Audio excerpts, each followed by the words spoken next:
Welcome to Fuelcast, your go-to space for inspiring, engaging, and uplifting conversations, connecting those who want to make a difference in the lives of our children and communities. Together, we are fueling Georgia's future, one conversation at a time. It's now time for Fuelcast Georgia. Welcome to another exciting episode of Fuelcast. I am Rolandria Boyce. And I'm Anna Coleman, and you may notice that we have a new face joining us here today. Who is this, Ro? Yes, we have a very special guest host, Chef Rachel Petraglia. Welcome to Fuelcast. Thank you. I'm really excited to be here today and talk all things school nutrition. Wonderful. And so in addition to our special guest host, we also have two very special guests. We are so excited to sit down with Teneshia Williams, who is the School Nutrition Area Manager at Vidalia City Schools and was previously the School Nutrition Manager at Vidalia High School, as well as Brandi Grogan, who is the School Nutrition Manager at Avery Elementary in Cherokee County. Yes. So, Ro, I think you're going to kick off this conversation talking with Teneshia and Brandi. Yes, we're ready to get started. Before we jump in, we're so happy to have you all here with us today, but I want our guests to know a little bit more about you. So tell us where you grew up and how that influenced where you are today. I'll start with you, Teneshia. So I'm from a small town, Vidalia, Georgia, in Montgomery County. I'm about 20 minutes from where I work in Vidalia. Being in a small town, you know, everybody knows everybody. So I feel like growing up, it taught me responsibility, accountability. Yeah. All right. So Brandi, what about you? I am from Ohio, and I grew up also in a small town, and couldn't wait to get out of the small town. So that's why I'm in Georgia now. So again, everybody knew everybody in this town, and I feel like I had a lot of opportunity. I moved right down from a farm, which I was probably 8, and I loved the farming aspect then, and I guess just, responsibility. I started working at a restaurant at 14, and I just feel like, I just learned a lot living there. Awesome. So can you both share a little bit about how you ended up in school nutrition? So I started in school nutrition kind of on a whim. I went to college and I got a bachelor's degree because I worked in a restaurant since I was 14. And then I did that for 16 years. I ran restaurants. And then when my husband and I decided to have a couple more kids, I was staying at home for 8 years. And when my littlest one went to preschool, I had a friend working in school nutrition, and she said, it would be great, your hours are great, you would have the same, schedule as your kids. And so I went in just to kind of sub, which became permanent position, which became assistant manager, and it became my career. Yeah, that seems to be the general consensus. We get that response from a lot of people. Most people stumble into school nutrition, and once you get into it and you get access to the students and you see the impact you can have, you're stuck in the most positive way possible. Right. Teneshia, yes. What about you? So same with me. Like you said, stumbled in it. 8 years ago, I had a baby. Like you said, it was convenient for my child with daycare and all the things. I started out subbing, and I was stuck. I like the idea of cooking food in bulk, the creativity that you could have with anything, fruits, the entrees. It was fun. Yeah, and people, I think culinary is an art. That's why it's called culinary arts. So to your point, Teneshia, you get an opportunity to express yourself all while providing beautiful quality school meals to students. Right. So let me ask you another question. How long have you been in school nutrition, Teneshia? You said 8 years, and how long? I started in 2013. Okay. So what has your progression looked like? So where did you start in this, Brandi? There was a sub position open, but then it was like after I interviewed, a full-time position came, and then, it probably only took me a year before I realized, wait, you put me through, nutrition school and all this for free, and I loved that idea. So I loved learning, I loved growing in school nutrition, so that's kind of how I came about. Yeah, and same for you, Teneshia. You started as a sub and worked your way up, right? What's your current position? So I'm currently the area compliance manager, coordinator. I go around to all the schools and I help and guide. Wonderful. Awesome. So what drives you every day to maintain your passion and dedication to what you do? The the children, for sure. They definitely are the heart and soul of why I do what I do. I never realized, just having 4 children grow up and get older, how much I love the elementary kids, and how I love to make them happy. I love to see them smile. I love when they love our food. Yes. So it's definitely the children. And I agree with Brandi, all the same things. The creativity, like I said, just being able to play with the food, the kids' responses when they like something and when they don't like something. They'll let you know. So yeah, all of the things. I think that's one of the wonderful parts of the elementary school kids in particular. They are very honest, They brutally love, honest. and they love us still. Right. Yes, they Elementary. do. And they give you that feedback that can encourage you to make positive changes if needed. They're not afraid to be honest. We know that to be true. Right. So would you recommend this career based on all of you have shared up to this point? Would you recommend this career to others? Yes. Just seeing all of this, going to GSNA conference, all the things, the trainings, I never imagined school nutrition doing this. Yes. What about you, Brandi? For me, because I've already went to college and did the restaurant thing, I kind of thought I knew everything. And so coming to school nutrition and going through the classes and realizing in a restaurant, I'm not going to say you don't care about your customers, but it's not, you don't know if they're diabetic or if they have celiac disease. And to learn that, I learned a lot in the classes. And I thought, wow, this is so much more than I ever thought. And I had kids in school that ate school lunch, and I had no idea, that it entailed this much. And yes, I encourage anybody to get in this career for sure. Yeah, I think people often think that school nutrition is just putting a meal on the table. But as we talk a lot about it, it's a space of community. We provide quality school meals to students and even to the professionals within school nutrition. We're able to consistently provide that professional development and learning, so you are consistently honing your craft and able to provide quality school meals to students every single day. So we thank you all for being a part of school nutrition. Brandi, so what do you see as the purpose of your role as a school nutrition manager and leader of your kitchen?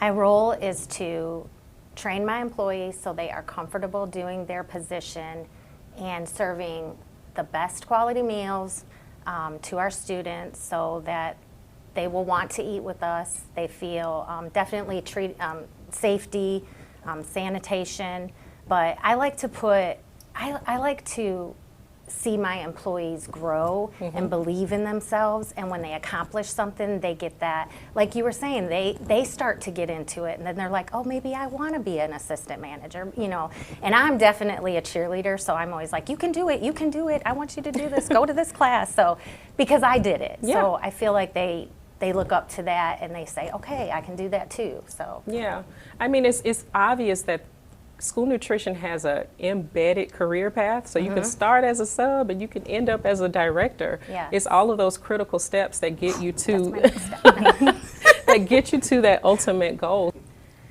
All right, so we had a wonderful conversation with Teneshia and Brandi. At this time, I'm going to turn it over to our guest host, Chef Rachel Petraglia. At the Georgia Department of Education, our goal is very clear: quality school meals for every student, every day throughout the state. Teneshia, how do you define quality school meals? To me, a quality school meal is something that looks good, smells good.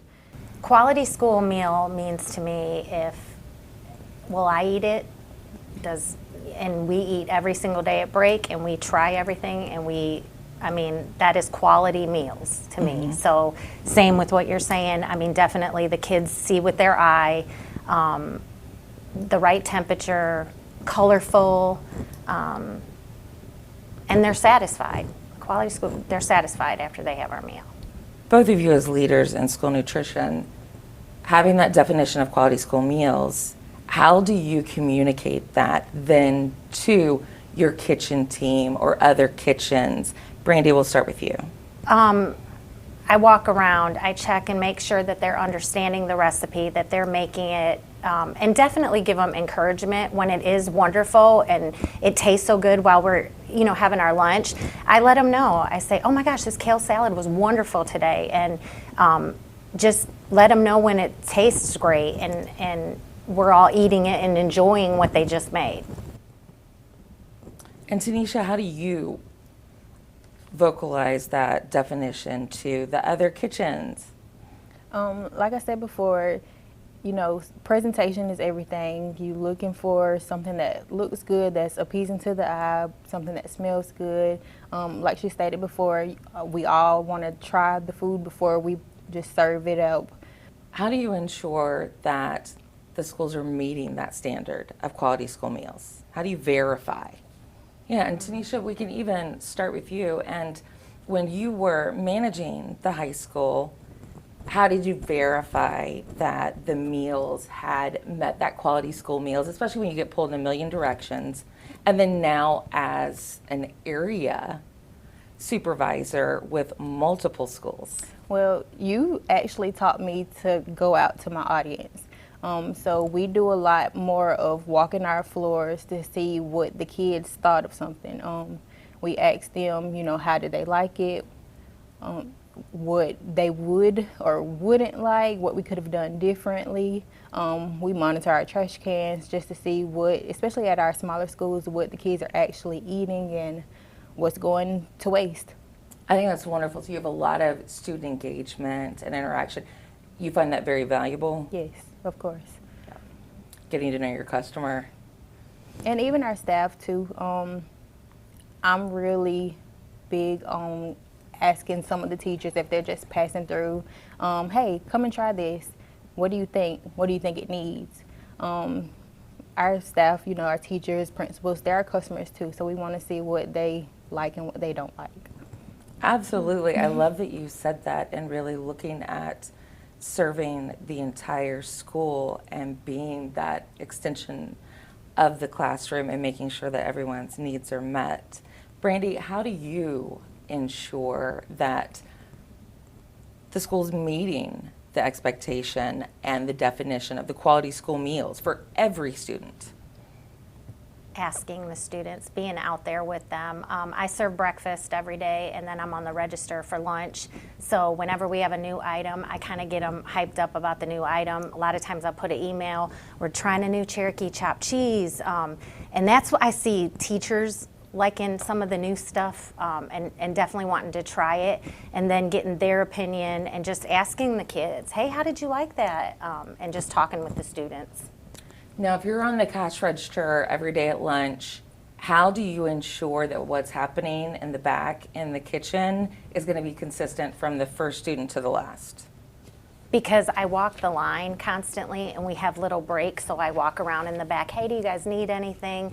But usually when we're starting and we batch cook, it's pretty much the same product, but I want the same product at the beginning as I do at the end. So I can pull off because I have another cashier too. I'm not solid on there. But yeah, just walking around and making sure that everything is happening in the back as well as in the front. So. And I also want to add to that, you have a really good assistant manager, correct? So Yes, assistant yes. managers play a major role in making sure that stuff on the floor is getting done, Yep. it's ready on time, it looks good, smells good, tastes good. Well, and it sounds like you have kitchen teams that are very much focused on culinary excellence.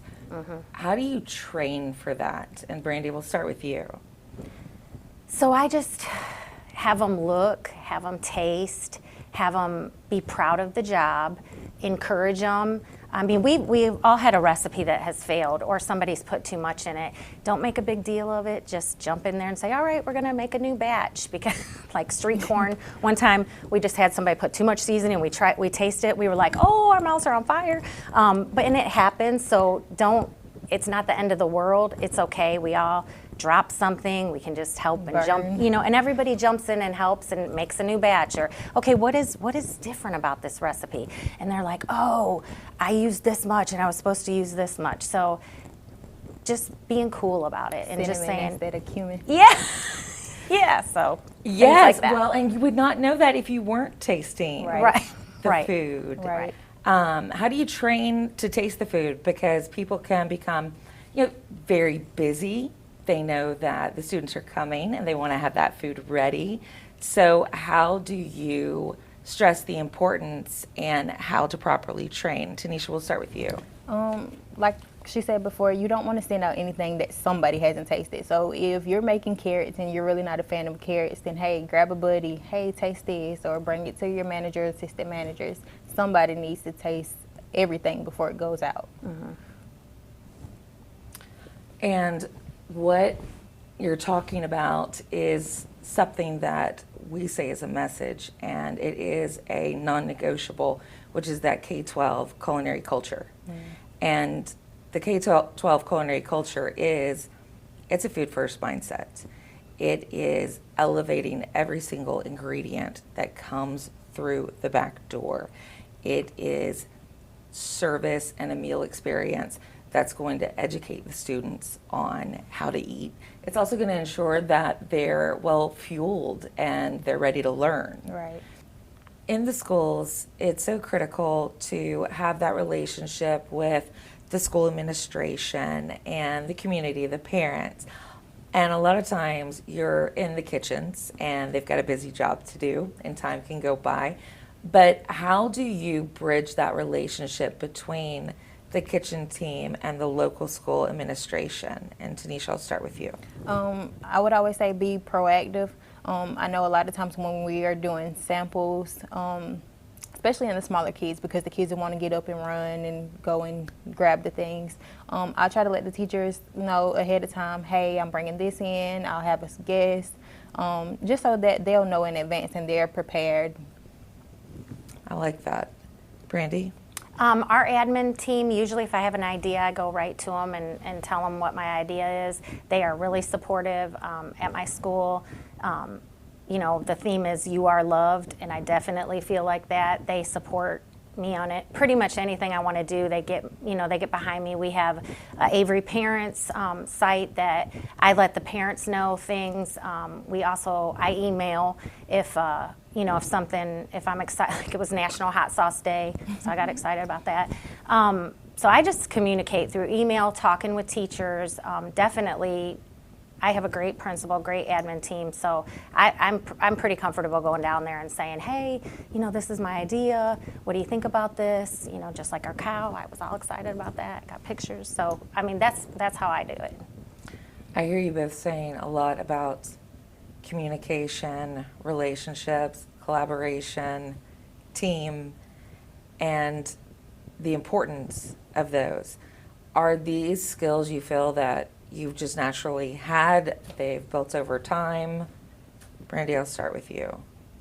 I mean, I've definitely grown a lot in communicating with people, but I've kind of always been a talker. I talk a lot. So you've got some of that natural leadership. Yeah. And I love people's stories, and I love to listen to people's feedback, and I don't really get my feelings hurt too much, so if you tell me, I like that. The good, the bad. So teachers know if something doesn't work and, they come to me, I'm not going to be like, oh, never going to talk to you again. It's like, oh, I appreciate that. Because you, as a manager, and I'm sure as your job, we don't always see everything. So they see it differently. They hear different things from the kids. So I like when they come to me and they say, this student was talking about this, and sometimes the kids get excited and get the teachers in there to eat. So I like that too. It kind of goes both ways, whether it's good or bad. My door's always open. You can email me, call me, whatever. I like the good and the bad, so it's good. You got to have bad to change. So it's okay with me. It's true. Teneshia, what about you? So I'm not really a people person. So I had to learn some communication skills. Can I take that back? I love that, though. I love that. I am a people person. I'm friendly, but I'm kind of reserved. But that's going to reach a lot of managers that aren't, because sometimes I'm a lot. I have to feel you out first. And even, sometimes Jessica and I together, I'm like, oh, we are the same personality. I get her, but some people are like, whoa, that's a lot, But I love a bubbly person, but she's like I'm not a hugger. Can I love you from a distance? Oh, I'm a hugger. I'm an eye hugger. I do. But I love you, so I'll hug you all day. I love you. But that was good because that's so relatable to so many people. I love that. I love that. It is. Yeah, you came into a challenging kitchen with a resistant team. not as a natural leader. How did you do that? It was hard. Like I said, I had to learn that, especially as a manager, I can be your friend, I can be friendly, or let me reverse that, I can be friendly, but I'm not your friend. Especially when you have to delegate. Like, when I tell you to do something, I need you to do it, you know, not drop everything and run, but in a timely manner. And a lot of the staff didn't like that.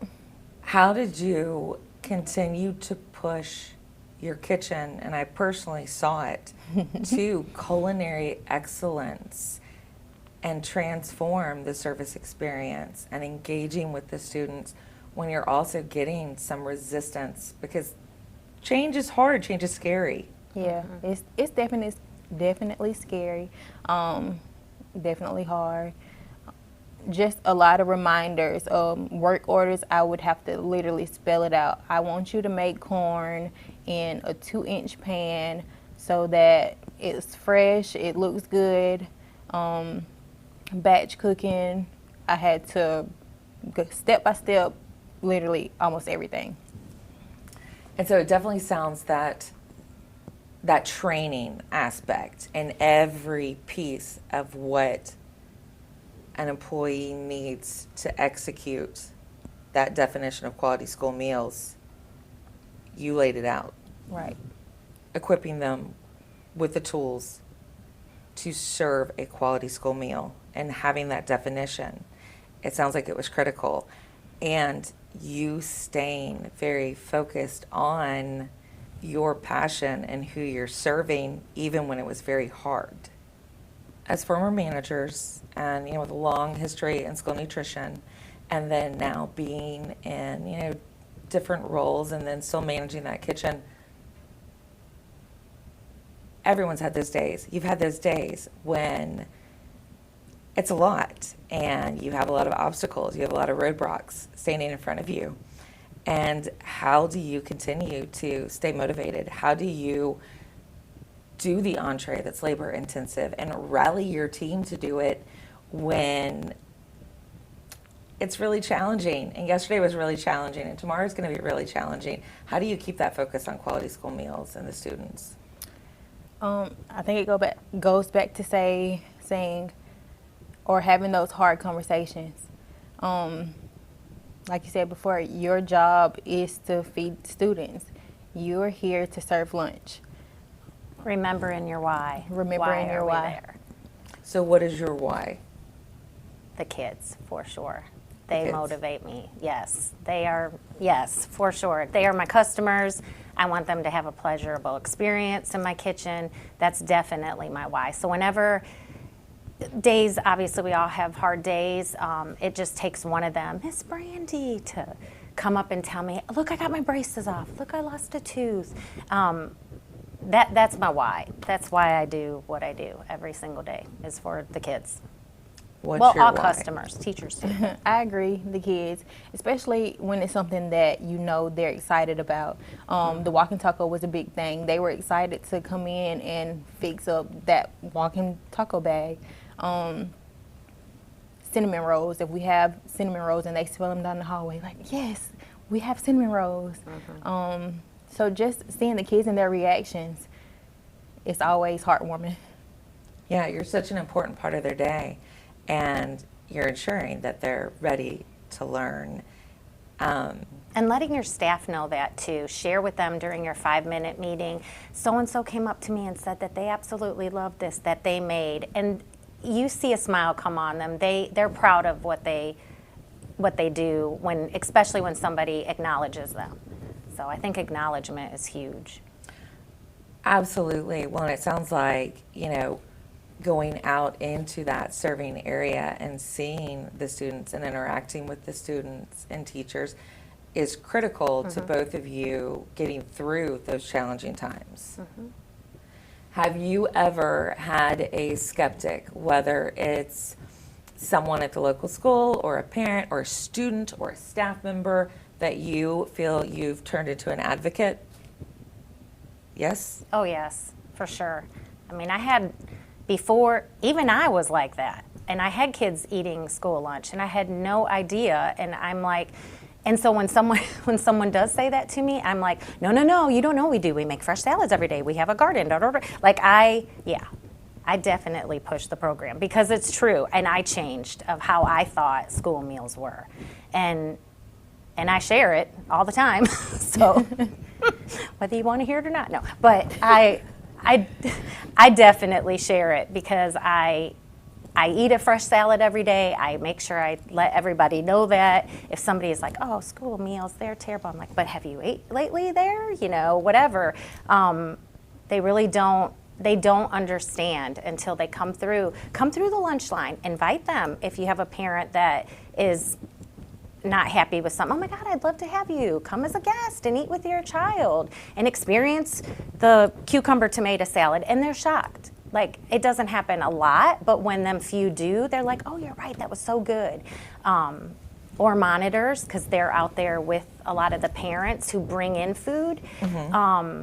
You know, go say something about what we have on the line. And just getting them to come in and try. They are skeptical because they haven't ate there. If they would eat there, they would realize it's great food. So you're just sharing the importance of sharing the story. Yep. And giving that look behind the curtain. Yeah. And again, like I've heard it over and over and over again, communication, and that you're laser focused. Your mind, your eye stays on that quality school meal for every student every day. And sharing the story of what you're doing. And Facebook is a good one too. I had took pictures of the Hunter beef cattle, the beef, and I shared the story. We got this from a local farm. You know, this is what we're serving with our fresh nachos. People sent me so many messages about that. What? You know, it's not just bagged. They were shocked. So I share a lot of that on Facebook. And Teneshia, what about you? Teneshia, as you transformed your kitchen team, and I saw you firsthand take skeptics and turn them into advocates for quality school meals, for that K-12 culinary culture, for that level of service excellence, and build relationships with a central office team, as you've said, as not a natural leader. How did you do that? So like Brandi said, I do, especially now in my current role, I try to be a cheerleader for the staff. What advice do you give someone that you hear in a similar situation? Just to always be open to change. What's your favorite thing about working in school nutrition, Teneshia? Definitely being able to throw in my own input, my own spin on recipes and things. Yeah. What's the best meal you've had in your schools? So the catfish was one of my favorites. It was maybe top 3. Our students' favorite is Chicken Tender Tuesday. That's a thing. I like that, Chicken Tender Tuesday. Chicken Tender Tuesday. Brandi, what do you love about school nutrition? I love the children. I love the hours, because restaurants, we always had to work at nights and weekends. So I love just being able to work Monday through Friday and having the kids' schedule. And I love the kids. And if you're going to ask me what I love and what I eat, What I is eat your it all. favorite meal? The favorite meal is probably nachos, but I eat a salad the other 4 days. I love our salads. And then I also love veggies. So anything. The potato salad I love, cucumber tomato, kale salad, salsa, black bean salsa, corn and black bean salsa. I like all them extras. So I don't eat a lot of meat, but I like all the side items. Everything to customize. Yes. Oh, fried cabbage. Yeah. Fried cabbage. Yeah, that sounds delicious. Yes, yummy. Now, I'm going to end with a separate question for each of you. And Brandi, you spoke a lot about the importance of telling your story and what school nutrition is doing. If there was one thing that you could instill in every parent in Cherokee, what would you love to tell them about school nutrition? I personally would say that your child is being well fed, a quality meal, a meal that's up to temperature. We put a lot of love into it, and we love your students. I love that. And as a parent, that, is very important, and you can tell that it's definitely in the culture throughout your school system. And then for you, Teneshia, if you could have the chance to say something about school nutrition that people don't see, but you wish they would know, what's one thing about school nutrition that people may not know or see that you would love to let them know? Something that people don't see. There is a lot more scratch cooking than what people realize. There's a wide variety of vegetables, what you can do with the beef. It's just a lot. I've so enjoyed talking to both of you, and you both continue to motivate me and inspire me. I've heard, my biggest takeaways of communication, collaboration, really telling that story. I've really heard that you're in a job that is both challenging and extremely rewarding. And as leaders, you're leading teams that have that balance to do. And that you really, at your heart, is that quality school meal for every student every day, and sharing what that means to you and what that means for your district. Thank you both for being here. I've appreciated it. And thank you for what you do for students every single day, and for the hard work you do. It's impactful. They notice it. And I appreciate you. Want to learn more about school meals in Georgia? Here are 4 easy ways to stay in the know. Learn what's on the menu in your student's school. Follow your local school nutrition team on their social media accounts. Go eat a meal with your student in their school cafeteria. And as always, connect with us, the Georgia Department of Education School Nutrition Division, to know what's going on statewide. You can connect with us via Facebook, Instagram, Twitter, or LinkedIn with the hashtag FuelingGA. You can also email us at fuelingga@godot.org. Until next time, the Georgia Department of Education School Nutrition Division is fueling Georgia's future with excellence, one quality school meal at a time. Thanks for joining us on Fuelcast Georgia. Want more of Georgia School Nutrition? Connect with us on social media using hashtag FuelingGA and subscribe wherever you get your podcasts. We're here every month with new engaging guests and inspiring stories. Have questions or ideas for future topics? Email us at fuelingga@godot.org. Until next time, the Georgia Department of Education School Nutrition Division is fueling Georgia's future with excellence, one school meal at a time.